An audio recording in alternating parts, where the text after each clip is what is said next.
여든 생신날 상 위엔 미역국 한 그릇뿐이었어요. 김이 모락모락 오르는 향 속에서 벽엔 바랜 가족 사진이 나를 바라보고 있었죠. 그런데 그때 일이 벌어졌습니다. 당신이라면 어떻게 하시겠나요? 그리고 그건 시작에 불과했어요. 나는 올해도 아버지의 생신상을 차렸다. 크게 거창하지 않게 그냥 소박하게. 한쪽에는 미역국 한 그릇, 옆에는 잡채와 불고기 조금, 그리고 김치 3접시. 테이블 위에는 생선구이 대신 아버지가 좋아하시던 간장게장 작은 종지 하나를 올렸다. 화려한 접시나 장식 같은 건 없다. 그저 오래 쓰던 나무 밥상 위에 반듯하게 그릇들을 놓았다. 아버지는 원래 많이 드시지 않는다. 나이 드신 분들은 위가 약해져서인지 한 번에 많이 먹기 힘들어 하신다. 그래서 이번에도 나는 마음을 담아 간단히 차렸다. 생신상은 그냥 간단히 했어요. 어르신은 원래 많이 안 드시잖아요. 스스로 중얼이며 그릇의 위치를 다시 한번 정돈했다. 테이블 위에는 따뜻한 전등 불빛이 내려앉아 있었다. 노란 불빛이 음식 위에 고요하게 퍼지고 그 그림자가 나무 결 위에서 출렁였다. 벽에는 오래된 가족 사진이 걸려 있다. 아버지가 젊었을 적 검은 양복을 입고 어깨를 펴고 찍었던 사진. 그 옆에는 어머니가 한복을 입고 앉아있는 사진이 나란히 있었다. 그 사진을 바라보면 시간이 이렇게 흘렀다는 게 참 실감난다. 미역국의 향이 방 안에 번진다. 국물에서 나는 그 바다 향과 참기름 냄새가 섞여 어린 시절의 기억을 불러왔다. 생일 아침마다 어머니가 부엌에서 들려주던 국 끓는 소리, 그리고 김이 피어오르던 그 장면. 그때 나는 늘 부엌 문 앞에 서서 "다 됐어요" 라고 물었었다. 어머니는 웃으며 "조금만 기다려" 하셨다.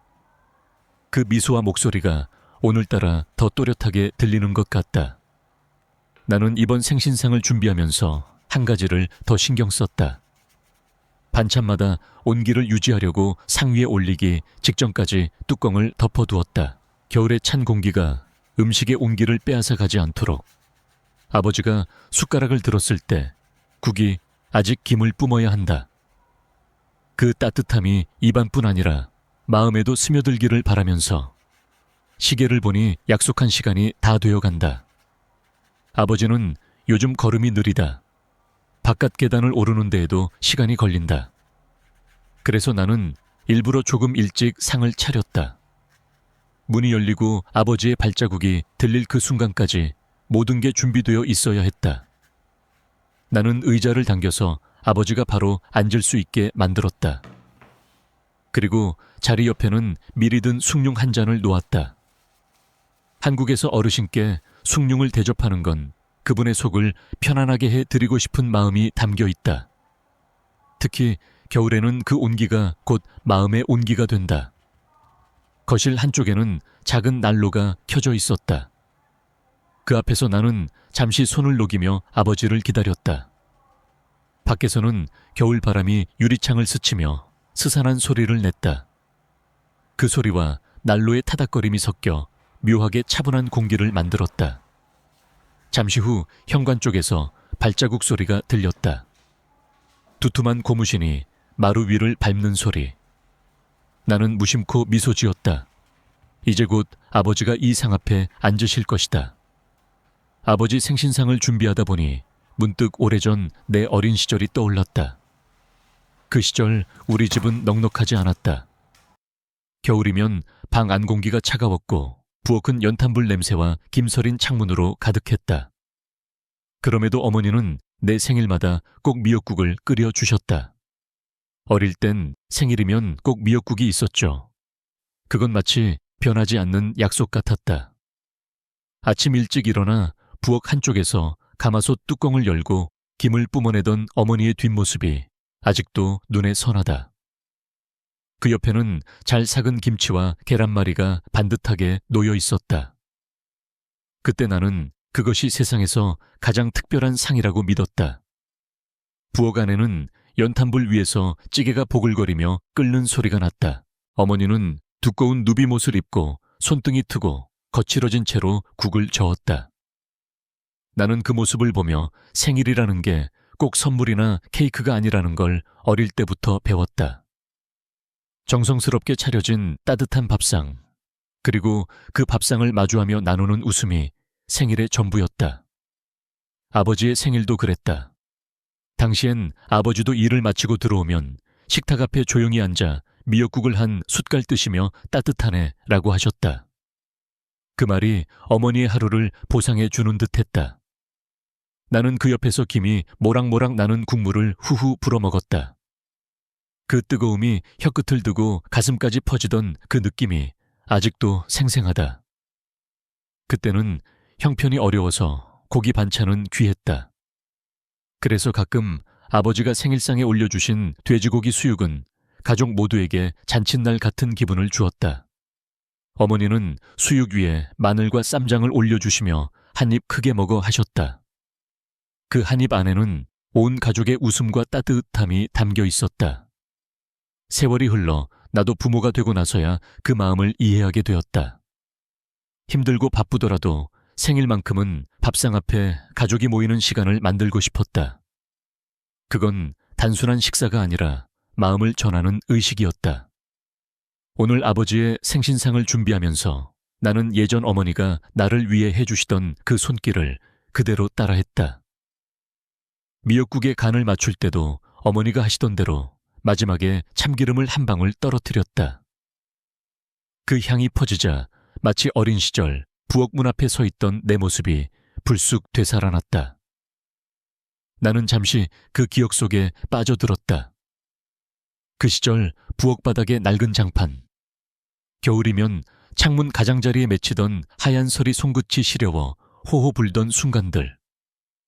그 속에서 우리는 웃었고 서로의 온기로 겨울을 이겨냈다.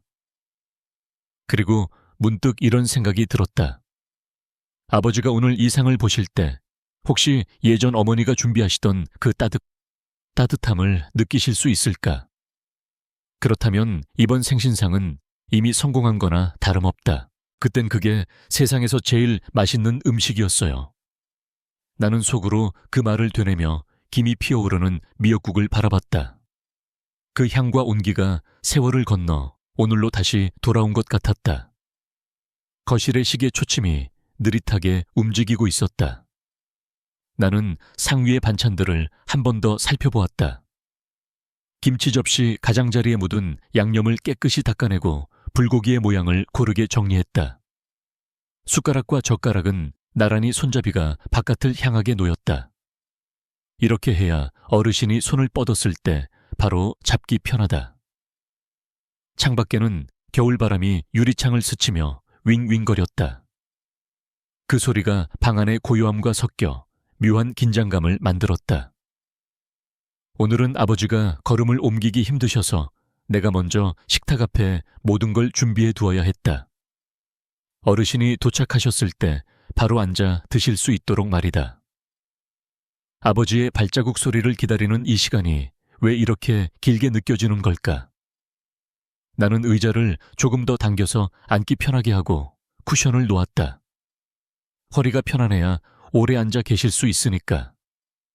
부엌 쪽에서 미역국이 은은하게 김을 뿜고 있었다. 그 냄새가 거실까지 퍼져왔다. 나는 그 향을 맡으며 숨을 고르고 마음을 가라앉혔다. 생신상 앞에서 아버지를 맞이할 순간을 머릿속에 그려보았다. 아버지가 문을 열고 들어오시는 장면, 두꺼운 외투를 벗고 천천히 의자에 앉으시는 모습, 그리고 국 한 숟갈 뜨시며 미소 짓는 표정까지. 시계가 똑 하고 울렸다. 이제 곧 그 발자국이 들릴 것이다. 나는 무심코 내 옷매무새를 가다듬었다. 마치 누군가 중요한 손님을 기다리는 사람처럼. 하지만 오늘의 손님은 세상에서 가장 소중한 내 아버지다. 아버지 들어오세요. 나는 속으로 그 말을 연습했다. 부드럽고 따뜻하게 마치 어린 시절 불러들이던 그 목소리처럼. 거실 한쪽 난로 위에서는 주전자가 가볍게 끓고 있었다. 따뜻한 숭늉을 준비해 두었다. 한국에서 어르신께 숭늉을 먼저 드리는 건 속을 편안하게 해 드리고 싶은 마음을 전하는 예법 같은 것이다. 특히 겨울에는 그 한 모금이 몸과 마음을 동시에 녹인다. 나는 자리 옆에 숭늉잔을 살짝 옮겨 놓았다. 손이 떨려서 잔이 부딪히는 소리가 났다. 긴장 때문인지 이 작은 준비마저도 조심스러웠다. 밖에서 바람소리가 잠시 잦아들더니 현관 쪽에서 끼익 하는 문소리가 들렸다. 이어지는 발자국 고무신이 마루를 밟는 소리. 내 심장이 빠르게 뛰었다. 곧이어 아버지의 그림자가 문틈으로 들어왔다. 나는 숨을 깊이 들이마시고 천천히 내쉬었다. 그리고 두 손을 모아 그 순간을 맞이했다. 아버지가 의자에 앉으시자 나는 조심스레 국그릇을 앞으로 밀어드렸다. 아버지는 숟가락을 들고 국을 한 모금 드시더니 고개를 끄덕였다. 그 순간 내 마음속 긴장이 조금 풀렸다. 하지만 오늘 준비한 건 이게 다가 아니었다. 나는 부엌 구석에 살짝 숨겨둔 하얀 케이크 상자를 떠올렸다. 원래 아버지는 케이크 같은 서양식 디저트를 크게 즐기지 않으셨다. 빵은 배만 부르지 하고 웃으시던 분이었다. 그래도 이번에는 꼭 드리고 싶었다. 그 이유는 지난달 병원 진료 후에 올해 생일은 그냥 넘어가도 되라고 하셨던 그 말이 내 마음에 오래 남았기 때문이다. 나는 잠시 자리를 비우는 척 부엌으로 갔다. 작은 상자를 꺼내 뚜껑을 열자 고소한 생크림 향이 퍼졌다. 흰 크림 위에는 딸기 몇 알이 곱게 올려져 있었다. 그리고 가운데에는 작은 초 2개, 숫자 8과 0이 나란히 세워져 있었다. 아버지의 80번째 생신 그 숫자가 내 가슴을 울렸다. 나는 촤불을 붙였다. 불꽃이 작게 흔들리며 방 안에 은은한 빛을 뿜었다. 그 빛이 크림 위에서 반짝이는 걸 보니 나도 모르게 눈시울이 뜨거워졌다. 조심스레 케이크를 들고 거실로 나왔다. 아버지가 고개를 들어 나를 바라보셨다.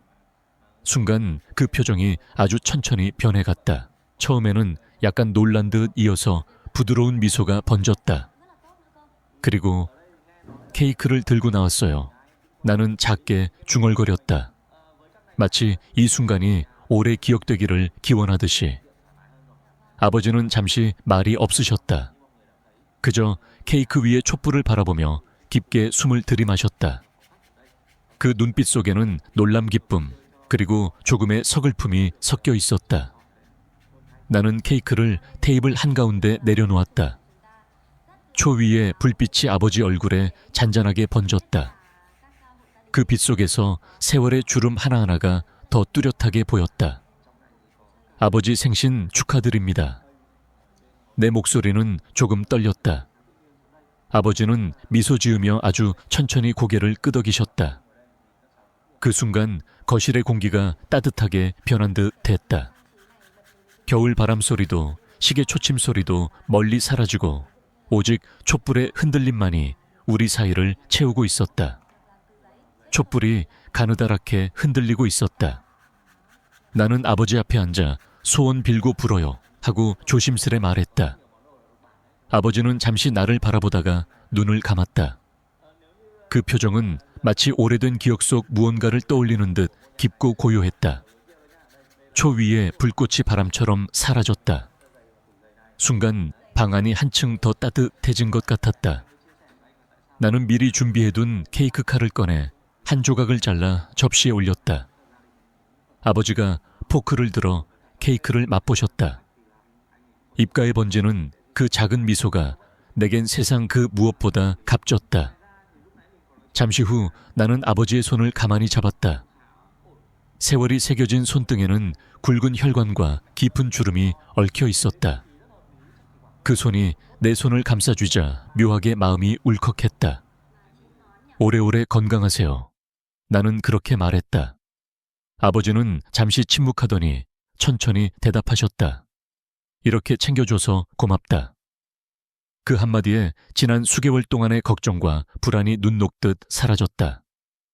나는 고개를 숙여 아버지 손등에 손바닥을 덮었다. 마치 이 온기를 놓치지 않으려는 듯 조금 더 세게 잡았다. 거실 한쪽 난로에서는 여전히 주전자가 김을 내고 있었다. 밖은 차가운 겨울밤이었지만 이 작은 방 안은 온기로 가득했다. 아버지의 눈가에는 약간의 눈물이 맺혀 있었다. 나는 그것을 애써 보지 못한 척했다. 케이크 옆에 놓인 미역국은 아직도 김을 뿜고 있었다. 아버지는 숟가락을 다시 들어 국을 한 모금 드시더니 따뜻하네 하고 웃으셨다. 그 목소리에 담긴 온기와 안도감이 내 가슴을 채웠다.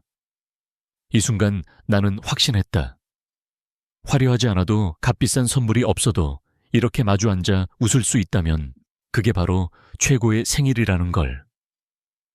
촛불은 이미 꺼졌지만 그 빛은 여전히 우리 마음속에서 타오르고 있었다. 식사가 끝나고 케이크의 절반은 아직 접시 위에 남아 있었다. 아버지는 나중에 또 먹지 하시며 작은 상자를 덮어두셨다. 그 손길이 참 조심스럽고 느렸다. 마치 케이크 한 조각마저도 오래 간직하려는 듯. 나는 상위의 그릇들을 부엌으로 옮겼다. 김이 사라진 미역국 냄비를 바라보니 오늘 하루의 따뜻함이 그대로 담겨 있는 것 같았다. 싱크대 위에 쌓인 그릇을 씻으면서 문득 지난 세월이 떠올랐다. 바쁘다는 이유로 혹은 먼 거리에 산다는 이유로 아버지와 함께 밥을 먹는 시간이 얼마나 적었는지. 거실에서는 아버지가 작은 라디오를 켜고 앉아 계셨다. 흘러나오는 트로트 가락이 방 안에 은근히 스며들었다. 그 멜로디가 어쩐지 오늘의 분위기와 잘 어울렸다. 나는 조용히 다가가 아버지 옆에 앉았다. 아버지는 나를 한번 바라보더니 말없이 손을 잡아주셨다. 그 손은 여전히 따뜻했고 세월의 무게가 느껴졌다. 이렇게 같이 있어주니 좋다. 그 짧은 한마디에 내가 오늘 준비한 모든 것이 보람으로 바뀌었다. 창밖을 보니 눈발이 조금씩 날리고 있었다. 가로등 불빛에 비치는 하얀 눈송이가 천천히 떨어져 마치 시간도 속도를 늦춘 듯했다. 아버지는 창밖을 바라보며 첫눈은 아니지만 오늘 눈이 참 곱네하셨다. 나는 그 옆모습을 바라보다가 이 순간을 오래 기억하고 싶다는 생각이 들었다. 잠시 후 아버지는 졸린 듯 눈을 감았다. 라디오에서는 여전히 잔잔한 음악이 흐르고 있었다. 나는 무릎 위에 아버지의 손을 올려두고 그 온기를 느꼈다. 마치 어린 시절 아버지 손을 잡고 길을 걷던 그때로 돌아간 것처럼.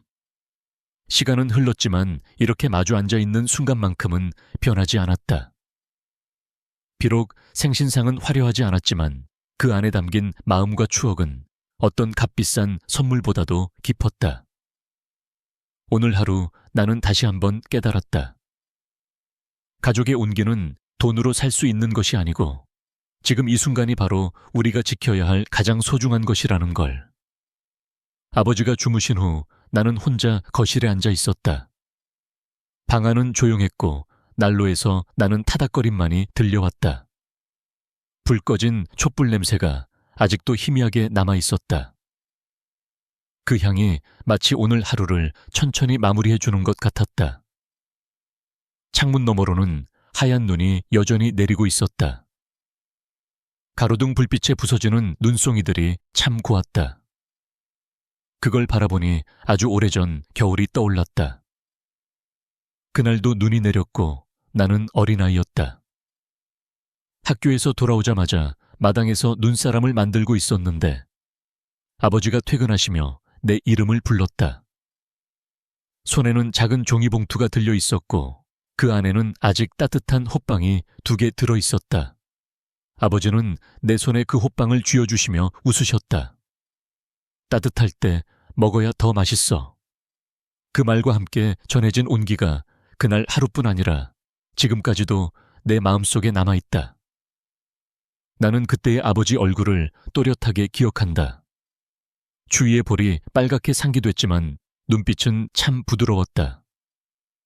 그리고 그 웃음은 오늘 생신상 앞에서 보여주신 미소와 닮아 있었다. 세월이 흘러 나는 아버지의 나이와 조금씩 가까워지고 있다. 아버지가 나를 위해 해주셨던 작은 배려와 정성들이 이제서야 얼마나 값진 것이었는지 알겠다. 그건 큰 돈이 아니라 마음이 만든 선물이었음을. 오늘 밤 다시 그 깨달음이 가슴속에 내려앉았다.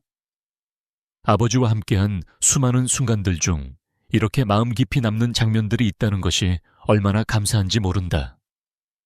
그리고 나는 다짐했다. 앞으로도 이런 순간들을 더 많이 만들겠다고. 눈발이 점점 굵어졌다. 나는 자리에서 일어나 아버지 방문을 살짝 열었다. 평온하게 주무시는 모습이 보였다. 그 얼굴을 보며 속으로 이렇게 중얼거렸다. 오래오래 건강하세요. 그 한마디에 오늘의 모든 감정이 담겨 있었다. 그리고 그 마음은 내일도 내년에도 계속 이어질 것이다. 아버지가 주무신 후 나는 혼자 거실에 앉아 있었다. 방 안은 조용했고 난로에서 나는 타닥거림만이 들려왔다. 불 꺼진 촛불 냄새가 아직도 희미하게 남아 있었다.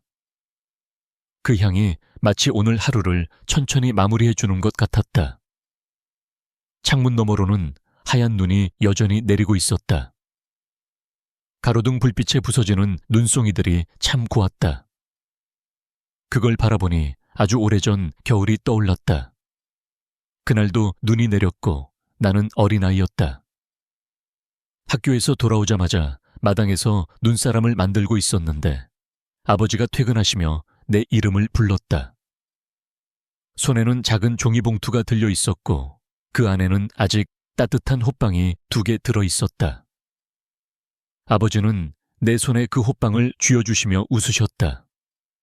따뜻할 때 먹어야 더 맛있어. 그 말과 함께 전해진 온기가 그날 하루뿐 아니라 지금까지도 내 마음속에 남아있다. 나는 그때의 아버지 얼굴을 또렷하게 기억한다. 추위에 볼이 빨갛게 상기됐지만 눈빛은 참 부드러웠다. 그리고 그 웃음은 오늘 생신상 앞에서 보여주신 미소와 닮아 있었다. 세월이 흘러 나는 아버지의 나이와 조금씩 가까워지고 있다. 아버지가 나를 위해 해주셨던 작은 배려와 정성들이 이제서야 얼마나 값진 것이었는지 알겠다. 그건 큰 돈이 아니라 마음이 만든 선물이었음을. 오늘 밤 다시 그 깨달음이 가슴속에 내려앉았다. 아버지와 함께한 수많은 순간들 중 이렇게 마음 깊이 남는 장면들이 있다는 것이 얼마나 감사한지 모른다. 그리고 나는 다짐했다. 앞으로도 이런 순간들을 더 많이 만들겠다고. 눈발이 점점 굵어졌다. 나는 자리에서 일어나 아버지 방문을 살짝 열었다. 평온하게 주무시는 모습이 보였다. 그 얼굴을 보며 속으로 이렇게 중얼거렸다. 오래오래 건강하세요. 그 한마디에 오늘의 모든 감정이 담겨 있었다. 그리고 그 마음은 내일도 내년에도 계속 이어질 것이다. 아침 햇살이 커튼 사이로 스며들었다. 나는 부엌에서 따뜻한 차를 끓이며 어제의 장면들을 떠올렸다. 촛불 위로 번지던 아버지의 미소, 그리고 그 손끝의 온기. 아직도 마음속 한구석이 따뜻하게 데워져 있었다. 아버지는 여전히 방에서 주무시고 계셨다. 밤새 눈이 내려 마당과 지붕이 온통 하얗게 덮여 있었다. 나는 주전자를 들어 조용히 거실로 나와 테이블 위에 놓인 케이크 상자를 바라보았다. 반쯤 남은 케이크가 하얀 크림 속에 어제의 기억을 고스란히 담고 있는 듯했다. 나는 그 앞에 잠시 앉아 있었다. 한 해 한 해 생일이 지날 때마다 이번이 또 몇 번 남았을까라는 생각이 스치곤 한다. 그래서일까 어제의 생신상은 더 특별하게 느껴졌다. 생신상은 그냥 간단히 했어요. 어르신은 원래 많이 안 드시잖아요. 어제 내가 했던 그 말이 귓가에 다시 맴돌았다. 그 속에는 단순한 설명이 아니라 마음 깊은 곳에서 우러나온 애정이 있었다. 창밖을 보니 마당에 작은 새 몇 마리가 내려앉아 발자국을 남기고 있었다. 그 자국이 눈 위에 길게 이어져 마치 누군가의 발걸음을 닮아 있었다. 나는 그 흔적을 보며 인생도 이렇게 하나씩 남겨지는 게 아닐까 생각했다. 아버지와 나 그리고 우리 가족이 함께 남겨온 발자국들. 잠시 후 방에서 발걸음 소리가 들렸다. 아버지가 두꺼운 스웨터를 입고 거실로 나오셨다.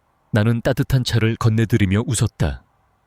아버지는 잔을 두 손으로 감싸주고 한 모금 마신 뒤 고개를 끄덕였다. 오늘도 고맙다. 그 짧은 한마디가 오늘 하루를 시작하는 가장 좋은 선물이 되었다. 나는 속으로 다짐했다.